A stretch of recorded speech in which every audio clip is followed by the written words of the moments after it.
नमस्कार दोस्तों, स्वागत है आपका एग्जाम बुक चैनल में। दोस्तों, इस वीडियो में आपको थंबनेल देख के पता चल गया होगा कि मैं इस वीडियो में आपको बात कर रहा हूं जो कि लगभग 70 से 80% जो तैयारी करने वाले जो स्टूडेंट्स हैं उनकी एक सबसे बड़ी कमजोरी जो है वो है कि जीएस में उनको सबसे ज़्यादा प्रॉब्लम हो रही है। ठीक है, इसीलिए मैं आपके लिए एक ऐसी रणनीति लेके आया हूं कि अगर आप उसके हिसाब से चलते हैं तो आप वहां पर एक डिसेंट स्कोर लेके आ सकते हैं। मैं आपको ये भी बताऊंगा कि किस तरीके का कंफ्यूजन है, क्या उनके साथ प्रॉब्लम है और क्यों वो एक स्मार्ट स्टूडेंट होने के बाद एक अच्छे जिनमें सिलेक्शन लेने का मादा है वो होने के बाद भी क्यों क्या नाम है वो लोग अपने आप को एक डिप्रेस्ड फील कर रहे हैं या डिमोटिवेट फील कर रहे हैं, या फिर वो आने वाले समय में अगर उन्होंने इस कमजोरी को अपना नहीं संभाला तो हो सकता है कि वो सिलेक्शन में उनके प्रॉब्लम हो जाए।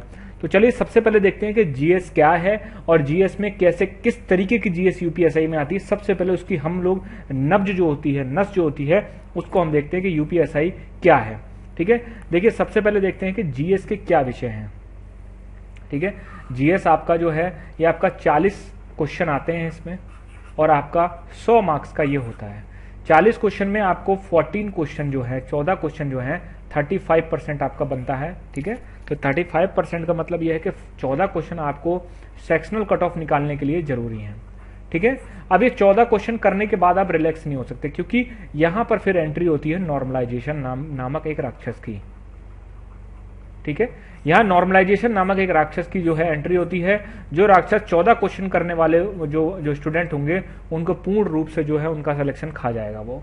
इसीलिए देखिए मैं किसी चीज को जो है प्रैक्टिकली बेस पे आपको बताता हूं। ठीक है, इसमें डरने की कोई जरूरत नहीं है आपके।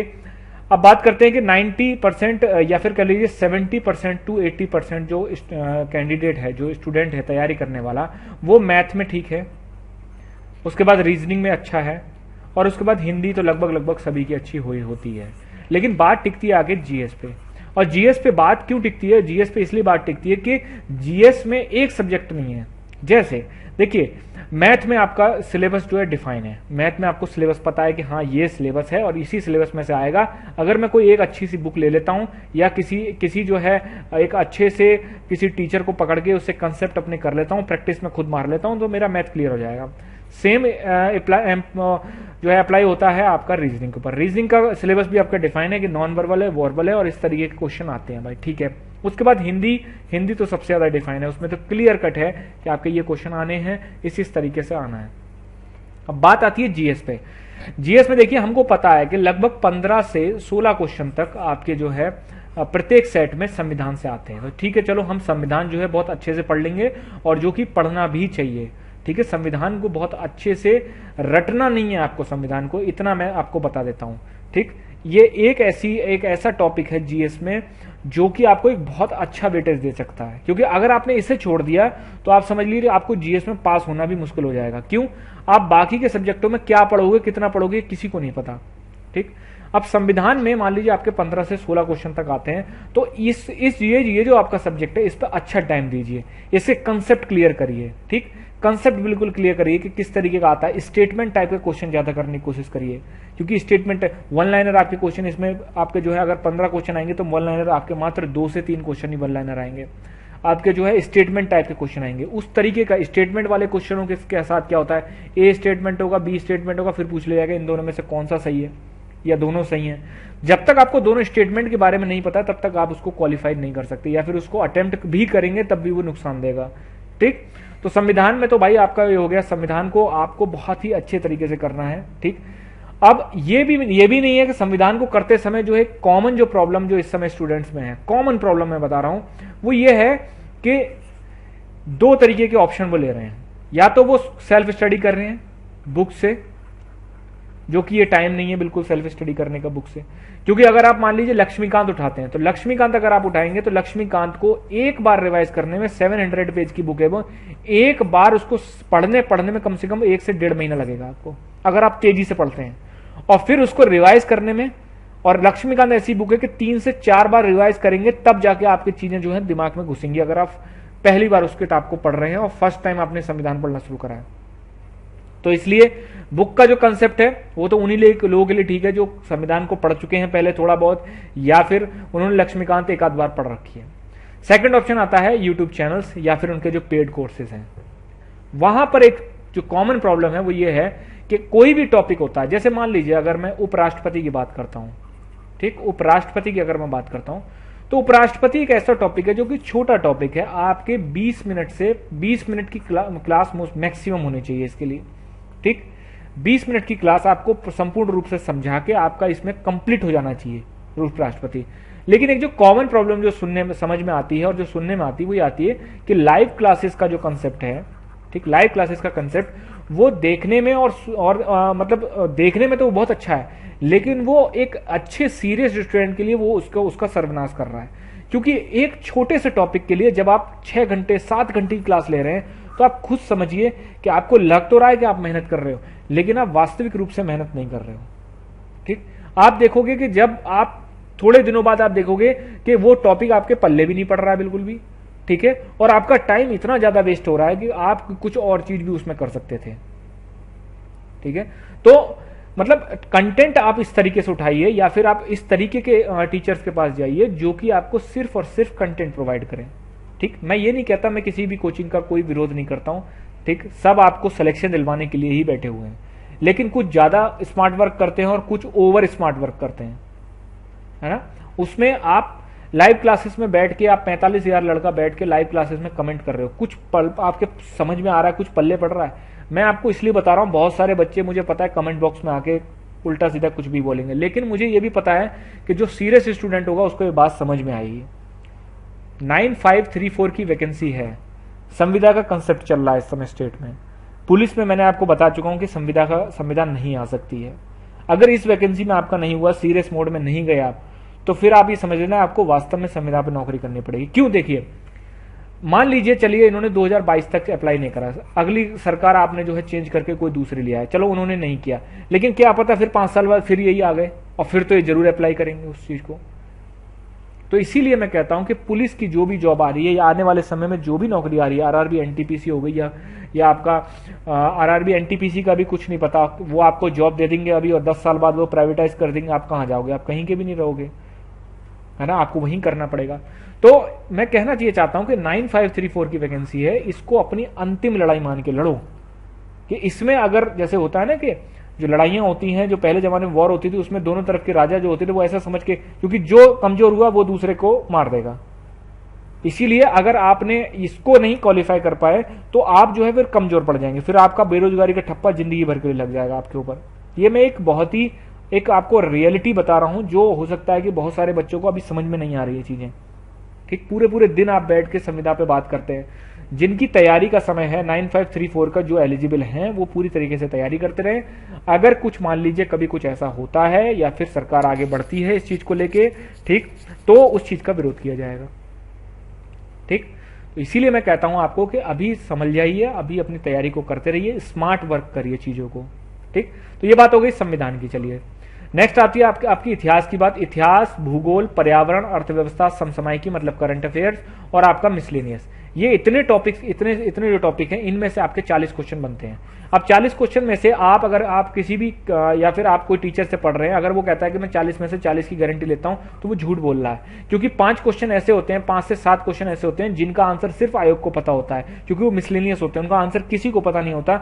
आप चाहो कितनी भी पढ़ाई कर लो, ठीक है, कितनी भी पढ़ाई कर लो, तब भी आप वो 5 क्वेश्चन कभी नहीं कर पाओगे, उनमें तुक्का ही लगा के आओगे, आपको श्योर शॉट नहीं पता होगा, ठीक है। तो ये संविधान, इतिहास, भूगोल, पर्यावरण, अर्थव्यवस्था, समसामयिकी, संविधान को छोड़कर, संविधान आपको पूरा पढ़ना है, संविधान को छोड़कर ये जो टॉपिक आपको दे रहे हैं, इनमें आपको चीजें बहुत सेलेक्टेड पढ़नी है, पूरा आपको नहीं पढ़ना है, पूरा आपको किसी भी तरीके से नहीं पढ़ना। पूरा का मतलब ये होता है कि आपको इस समय ऐसी तैयारी नहीं करनी है जैसे कि आप जो है एक सिविल सर्विस की तैयारी कर रहे हो या यूपीएससी की तैयारी कर रहे हो, ऐसा नहीं करना है। अपना टाइम जितना इस समय बचाओगे उतना ही आपका सिलेक्शन ज्यादा आपके नजदीक आता चला जाएगा।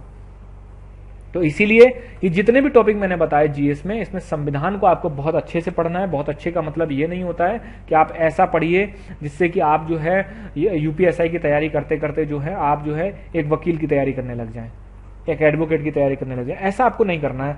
संविधान का आपको डेप्थ में नॉलेज लेनी है और आपका अगर कोई टॉपिक आपको लगता है कि जहां भी आप पढ़ रहे हो, अगर आपको लगता है कि ओवर टॉपिक जा रहा है, एक छोटे से टॉपिक को आपको पता है, जो स्मार्ट कैंडिडेट्स होते हैं, स्मार्ट स्टूडेंट होते हैं, उनको पता रहता है कि छोटा टॉपिक है और इसके लिए मैं 7 घंटे क्लास क्यों लूं, ठीक, तो आप तुरंत या तो अपने टीचर को कॉल करिए, नहीं तो वहां से स्विच कर जाइए, कोई बात नहीं। मैं तो ये कहता हूं आपको कि आप जो है अगर थोड़ा भी कहीं पैसा इन्वेस्ट करते हैं, अगर आपके एंड में वैकेंसी में आपका नंबर आ जाता है तो वो पैसा सब वर्थ हो जाएगा। वर्थ मतलब आपका वो, आप पीछे मुड़ के देखेंगे तो कहेंगे कोई बात नहीं यार, मेरा 4000 खर्च हुआ, 5000 खर्च हुआ, 10,000 खर्च हुआ, बुक्स में खर्च हुआ, कोई दिक्कत नहीं है। इस समय भर भर के बुकें ले जा रही हैं, ठीक, 50 टेलीग्राम पे जिसने जो बुक बोल दी, वर्णमाल ले आओ तो वर्णमाल ले आओ संविधान की, लक्ष्मीकांत ले आओ तो लक्ष्मीकांत। अरे वो आपने सोचा कि आप उसको पढ़ सकते हो कि नहीं पढ़ सकते हो, कि सिर्फ बुक्स की आपको जो है सिर्फ उसको रैक में सजाने के लिए करनी है, नहीं मैं इतना पढ़ सकता हूं।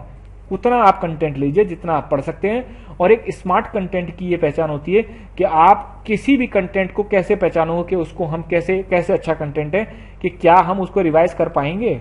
बिना रिवीजन के कुछ नहीं होता है। एक छोटे से टॉपिक के लिए आपका 10 वीडियो 15 वीडियो अगर उसके लिए चलने लग गए आप, तो आप जो है खुद ही देखिए आप किस तरीके से तैयारी कर पाएंगे, ठीक है। तो इतिहास, भूगोल, पर्यावरण, अर्थव्यवस्था और समसामयिकी जो है, इसमें आपको सेलेक्टेड चीजें पढ़नी है, बिल्कुल सेलेक्टेड चीजें पढ़नी है। जैसे देखिए इतिहास में कैसे क्वेश्चन आते हैं। इतिहास में आपका ऐसा क्वेश्चन आ गया था कि ये बताइए कि जलियांवाला जो कांड हुआ था, उसमें जलियांवाला में भीड़ क्यों इकट्ठा हुई थी। अब इसका मतलब क्या है, इसका मतलब यह है कि इतिहास में ये सीरीज, मतलब एक तरीके से हिस्टोरिकल क्वेश्चन पूछ रहे हैं। हिस्टोरिकल का मतलब होता है एक सीरीज वाइज जो घटनाक्रम होता है, ठीक, कि भाई गिरफ्तारी हुई, ठीक, उसके बाद उसके विरोध में जो है क्या नाम है, जलियांवाला बाग में जो है लोग इकट्ठे हुए, उसके बाद जनरल डायर को पता चला, जनरल डायर ने जो है वहां पर गोलियां चलवा दी, ठीक है। तो ये जो एक सीरियल जो क्रम है, जो घटनाक्रम है, इसको आपको इसमें पकड़ना पड़ेगा। भूगोल में जैसे क्वेश्चन आ जाता है आपका कि ये बताइए कि कालाहारी जो डेजर्ट है वो किस किस के बीच में पड़ता है। तो कालाहारी डेजर्ट जो है आपका ये क्या नाम है, साउथ अफ्रीका के उस साइड में पड़ेगा जाके। ये कभी कभी वो ज्यादा क्वेश्चन पूछ लेगा तो ये पूछ लेगा कि कोई भी ऐसा आपका नदी पूछ लेगा, या फिर कोई क्या नाम है, कोई रेगिस्तान पूछ लेगा जो आपका इक्वेटर में भी आता है और सब ट्रॉपिकल में भी आता है। वो आपसे इस तरह के क्वेश्चन पूछ लेगा वो। तो सेलेक्टेड चीजें पढ़िए, आपको ज्यादा डेप्थ में जाने की जरूरत नहीं है। अपने आप को समझाइए। अगर आप सेल्फ स्टडी कर सकते हैं तो आप सेल्फ स्टडी करिए। अगर आप किसी का भी आपने पेड कोर्स ज्वाइन कर रखा है तो वहां पर आप बोलिए कि हमें भाई सेलेक्टेड पढ़ाइए आप, ठीक। और सेलेक्टेड क्या, आपकी वहां तक रीच ही नहीं होगी, आप अपनी बात ही नहीं कह पाओगे। तो लाइव क्लासेस से सबसे ज्यादा बचिए। लाइव क्लासें आपका कल्याण नहीं करेंगी। लाइव क्लास अगर आपको लेनी है तो मैथ्स में ले सकते हैं, रीजनिंग में ले सकते हैं। जीएस में बहुत ज्यादा सावधानी की जरूरत है। पिछले बार जो 2016 का जो आपका जो लड़के थे 2016/17 वाले, आप उनसे पूछिए जो आपके आसपास रहते हैं कि वो किस में फेल हुए थे, तो आपको मैक्सिमम आपको जवाब यही आएगा कि हम जीएस में फेल हुए थे। अब बहुत सारे बच्चे ये कहेंगे कि सर जीएस तो मतलब 14 ही क्वेश्चन तो करने हैं, 35%, तो पहले तो 50% था। नहीं, बहुत सारे बच्चे 50% करने के बाद भी फेल हो गए। क्यों? नॉर्मलाइजेशन के कारण है। इसीलिए आज वो जो कोर्ट में केस है वो इसीलिए फंसा हुआ है। नॉर्मलाइजेशन एक ऐसी चीज है कि नॉर्मलाइजेशन आप जो है जीएस में मिनिमम जब 20 करके आएंगे तब आप सोचिए कि आप जो है आप सेक्शनल कट ऑफ निकाल रहे हैं। मतलब एक भर्ती बोर्ड के हिसाब से तो आपको 35% करना है एक सेक्शन में, लेकिन आपको अपने मन में ये रखना है कि मुझे 50% ही करना है। मतलब 50% से ऊपर ही मुझे स्कोर करना है उसमें, मतलब 20 क्वेश्चन एंड अबव। एक ये स्ट्रेटजी बना के चलनी है आपको, ठीक है। 20 क्वेश्चन एंड अबव स्ट्रेटजी बना के चलनी है, तभी आप वहां पर नॉर्मलाइजेशन से आप बच पाएंगे और तभी आप वहां पर जो है एक तरीके से एक अच्छा स्कोर, डिसेंट स्कोर कर सकते हैं, ठीक है। तो जैसे संविधान में मैंने आपको बताया, मैं बुक्स का रिकमेंडेशन आपको बिल्कुल नहीं देता हूं, क्योंकि ये इस समय बुक्स पढ़ने का बिल्कुल नहीं है। संविधान की अगर आप कोई भी बुक पढ़ते हैं, अच्छी बुक अगर पढ़ते हैं, तो उसको जब से 2 से 3 बार आप अगर नहीं कंटेस्ट करेंगे, नहीं पढ़ेंगे, तब तक आपको वो समझ में भी नहीं आएगी। और संविधान में कुछ जगह ऐसी हैं जहां पर आपको वास्तव में किसी टीचर की जरूरत पड़ेगी। नेक्स्ट आपका इतिहास, भूगोल, पर्यावरण। इसमें आप सेलेक्टेड पढ़िए, आप कहीं से भी पढ़िए। कोई टीचर हो उससे पढ़ लीजिए, किसी के नोट्स हो आप उससे पढ़ लीजिए। कोई बुक में अगर आपको ज्यादा आप इंटेलेक्ट हैं, ज्यादा आपको है बुक, मतलब ये कि आपको कोई अगर बता देगा बुक में ये चैप्टर पढ़ लीजिए आप, ठीक है। अर्थव्यवस्था में एक बेसिक अंडरस्टैंडिंग होनी चाहिए आपको। बेसिक अंडरस्टैंडिंग मतलब होता है कि सर जैसे आपका आता है कि आरबीआई ने बैंक रेट्स को चेंज कर दिया, तो आपको पता होना चाहिए कि एसएलआर क्या होता है, सीआरआर क्या होता है, ठीक है, बैंक रेट क्या होता है, एमएसएफ क्या होता है, इन्फ्लेशन क्या होता है, डिफ्लेशन क्या होता है, ठीक है ना, ये क्या चीज होती है जब मार्केट में जो क्या नाम है, जब ज्यादा पैसा आरबीआई जो है ज्यादा पैसा डाल देता है मार्केट में जब, ठीक है, तो क्या होता है, तो महंगाई बढ़ती है, महंगाई घटती है, उसका असर किस चीज पर पड़ता है, वो सारी चीजें जो है इसको पता होनी चाहिए।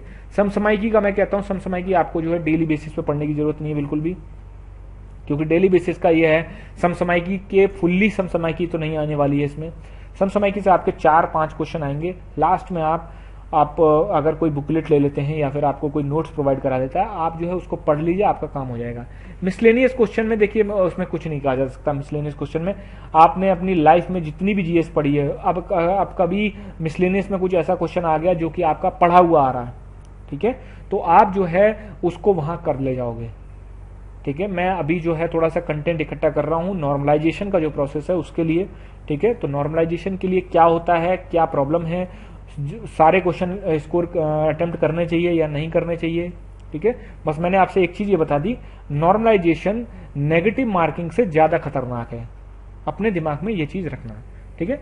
अब मैं बात करता हूं, जैसे हमारा जो ये जो पूरा का पूरा चैनल है, इसमें मेनली यूपीएसआई से रिलेटेड ही आपकी बात करी जाती है। यूपीएसआई में जितनी भी चीजें होती हैं, एक मैं कहता हूं एक सुई से लेकर एक हवाई जहाज तक जितनी भी यूपीएसआई में चीजें होती हैं, सारी कुछ मैंने आपको डिटेल में बता रखी है। और मैं चाहता हूं कि इस बार जो बच्चे हैं, जो सीरियस कैंडिडेट्स हैं, उनका सिलेक्शन हो जाए, क्योंकि मैं बार बार एक ही बात बोलता हूं, बड़ी वैकेंसी है, इससे बड़ी वैकेंसी आने वाले 5-6 सालों में नहीं आएगी। आएगी तो 500-600 दरोगा, 1000 दरोगा, इससे ज्यादा की वैकेंसी नहीं आएगी। आप खुद देख लीजिए, 2011 के बाद 2016 में आई, 2016 के बाद 2020 में आई, आपका वैकेंसी आएगी, ये आप खुद जान सकते हो, क्योंकि ये वैकेंसीज ऐसी होती हैं दरोगा की, जो जब सरकार जब वोट मतलब जब चुनाव आ रहे होते हैं, तभी उसी समय ये वैकेंसीज निकलती हैं, खासकर सब इंस्पेक्टर्स की, ठीक। अब मैं बात करता हूं, हमने एक पेड कोर्स जो है वो लॉन्च कर रखा है, ठीक है। और उस पेड कोर्स में आपका जो एक्स सर्विसमैन या फिर जो जॉब में है, या फिर जो स्टूडेंट जो बहुत ज़्यादा कंफ्यूज हैं, जिनको जीएस से डर लगता है, मैं उन स्टूडेंट्स की बात नहीं कर रहा हूँ जो जीएस में अच्छे हैं या फिर जो जीएस में बहुत ही बढ़िया करते हैं, या जिनको जीएस में बिल्कुल भी डर नहीं है, वो जीएस में स्कोर कर ले जाएंगे। तो एक्स सर्विसमैन हो गए, जॉब्स में जो स्टूडेंट्स हैं, और तीसरा है आपका जो स्टूडेंट्स जिनकी जीएस बहुत ज़्यादा खराब है, वो सिर्फ टारगेटेड चीज़ें करना चाहते हैं, ठीक है। उसके लिए हमने एक पेड कोर्स जो है वो लॉन्च कर रखा है, ठीक है। देखिए, पेड कोर्स लॉन्च करने का मतलब ये नहीं होता है कि हम जो है आपको फ्री नहीं पढ़ाना चाहते। बात यह है कि पेड कोर्स में जब हमारे पास सीमित बच्चे होते हैं, ठीक है, हमारे पास, तो हमें उन पे मेहनत पूरी तरीके से करनी पड़ती है। अभी क्या होता है, अभी अगर हम फ्री ऑफ कॉस्ट कोई भी चीज निकालते हैं तो बच्चा उतना सीरियस नहीं होता है उन चीजों में, क्योंकि इस समय भी मैं देख रहा हूं कि सब भटकाव चल रहा है। सारी चीजें मैं नोटिस करता हूं, अपने जो चैनल का टेलीग्राम है उसको भी मैं बहुत करीबी से वॉच करता हूं, ठीक। कोई भी बंदा अगर किसी चीज का आंसर दे देता है किसी क्वेश्चन का, उससे दूसरा बंदा यही क्वेश्चन पूछता है कि आपने कौन सी बुक से पढ़ा है, वो बुक बता देता है, बस वो जाता है और बुक खरीद के ले आता है। ऐसे ही वो दूसरे टेलीग्राम पे यही काम करता रहता है, ठीक है। स्मार्ट स्टडी वही होती है, या फिर आप लगा लीजिए कांस्टेबल से लेके और यूपीएससी तक आप लगा लीजिए, सिलेक्शन उसी का होता है जो स्मार्ट स्टडी करता है। स्मार्ट स्टडी का मतलब होता है कि कम चीजें ज्यादा बार, मतलब क्वालिटी आपको मेंटेन करनी है चीजों में। हम कभी भी रेस्टोरेंट वगैरह में जाते हैं तो हम क्या करते हैं, वो कहते हैं कि पैसा ज्यादा ले ले लेकिन भाई क्वालिटी अच्छी देना, ठीक है, क्योंकि बंदा जो है वो रोज रोज तो रेस्टोरेंट में जाता नहीं है खाना खाने। इसी प्रकार आपको कोई रोज रोज तो वैकेंसी यूपीएससी की आने नहीं वाली है, इसीलिए कहीं भी पढ़िए आप, क्वालिटी पढ़िए। हमने इसमें जो है टारगेटेड चीजें बिल्कुल इसमें जो है आपको पढ़ाई जाती हैं। इसमें संविधान और संविधान के ऊपर सबसे ज्यादा फोकस होगा। संविधान का जो है आपका, इसमें एक एक चीज आपको डिटेल में बताई जाएगी, लेकिन वो भी उतनी ही बताई जाएगी जिससे कि आप यूपीएसआई में क्वेश्चन सॉल्व कर सकें। टारगेटेड बैच का ये है कि आप जो है क्वेश्चन वहां पर बना सकें, ठीक है। उसके बाद आपका संविधान हो गया, जितने भी मैंने पीछे जो टॉपिक बताए हैं ये सारे संविधान, इतिहास, भूगोल, पर्यावरण, अर्थव्यवस्था, समसामयिकी, ये सारे के सारे आपको जो है इस बैच में आपको कंप्लीट एक पैकेज जो है वो आपको मिलेगा। इसकी कीमत जो है वो 199 है। इसमें आपको वीडियो क्लासेस मिलेंगी जो कि एक व्हाट्सएप के ग्रुप में मिलेंगी, पेड ग्रुप पे, और उसके बाद उसी में जो उसी टॉपिक जो आपको टॉपिक पढ़ाया जाएगा उसी की आपको पीडीएफ मिल जाएगी। एक दिन में आपकी मैक्सिमम 2 वीडियोज आपको दी जाएंगी, वो भी रिकॉर्डेड वीडियो होंगी और आपकी जो है वो लाइव नहीं होंगी, क्योंकि मुझे पता है कि लाइव में आपका नुकसान ज्यादा है, मेरे को और मेरे चैनल को कोई नुकसान नहीं होने वाला अगर मैं लाइव कर चलाने लग गया। लेकिन इस समय जो है आपका सिलेक्शन जो है वो ज्यादा जरूरी है, ठीक है। अपने आप को पहचानिए, अगर आप आज भी तैयारी कर रहे हैं, या फिर मैं कहता हूं कि नोटिफिकेशन अगर अक्टूबर में आता है तब भी अगर तैयारी पूरी जान से करते हैं 8-8 घंटे 10-10 घंटे, तो सिलेक्शन ले जाओगे। ठीक, सिलेक्शन आराम से है, बढ़िया वैकेंसी है इस बार। ठीक, आपको वीडियो क्लासेस और पीडीएफ के नोट्स मिलेंगे आपको। ठीक, पूरी तरीके से आपको टारगेटेड जीएस ओनली यूपीएसआई। इसमें मैं ये नहीं कहता हूं कि इस बैच को अगर आप ज्वाइन करके जेल वार्डन निकाल सकते हो, या फिर इस बैच को ज्वाइन करके आप आरआरबी एनटीपी से निकाल सकते हो, लेखपाल निकाल सकते हो। आप ये सिर्फ बैच जो है वो यूपीएसआई के लिए है, क्योंकि यूपीएसआई में जीएस बहुत ही अलग तरीके की आती है।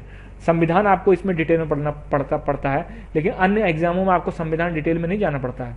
संविधान से अन्य एग्जामों में 4 से 5 क्वेश्चन आएंगे, यूपीएसआई में आते हैं 15 से 16 क्वेश्चन।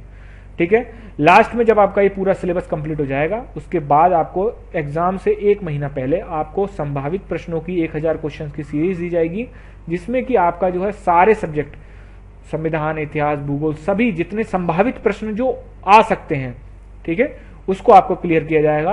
आपका अगर वीडियो के माध्यम से डाउट क्लियर नहीं होता, पीडीएफ में डाउट क्लियर नहीं हो सकता, तो आप जो है ये जो नंबर दिए गए हैं, ठीक है, ये नंबर जो दिए गए हैं, ये मैं डिस्क्रिप्शन में नंबर डाल दूंगा इनका, और आप कम्युनिटी टैब पे भी जाके देख सकते हैं चैनल की। ये इसका जो है मैंने ऐड डाल रखा है, उसमें किसी भी तरीके का गाइडेंस अगर आपको मतलब आपको चीजें समझ में नहीं आती हैं किसी भी टॉपिक पे, तो आप जो है फोन द्वारा आप चीजों को पूछ सकते हैं। ठीक है, तो ये जो बैच है हम 17 से शुरू कर रहे हैं। ठीक, 17 के बाद फिर ये नेक्स्ट बैच जो आएगा वो 20 सितंबर से आपका चालू होगा। 17 तक जितने रजिस्ट्रेशन हो जाएंगे हम बैच चालू कर देंगे, उसके बाद 20 सितंबर से आपका बैच चालू होगा, और फिर जो लास्ट बैच होगा वो आपका होगा जब आपका नोटिफिकेशन आ जाएगा। ठीक है, तो आपको डिटेल मैंने ये चीज़ बता दी। ठीक है, अगर आपको ज्वाइन करना है तो ये 2 नंबर जो दे रखे हैं, इनमें पहला नंबर जो है इस पर आप व्हाट्सएप कर सकते हैं, कॉल भी कर सकते हैं, सेकंड नंबर पे आप कॉल कर सकते हैं। ये दोनों के दोनों नंबर मैं आपको डिस्क्रिप्शन में डाल दूंगा। डिस्क्रिप्शन में मैं जो है टेलीग्राम का लिंक है उसको भी मैं डाल दूंगा। ठीक है, तो आप जाके ज्वाइन करिए, ठीक से पढ़ाई करिए, सीरियसली पढ़ाई करेंगे तो आपका सिलेक्शन 100% हो जाएगा इस बार। Thank you.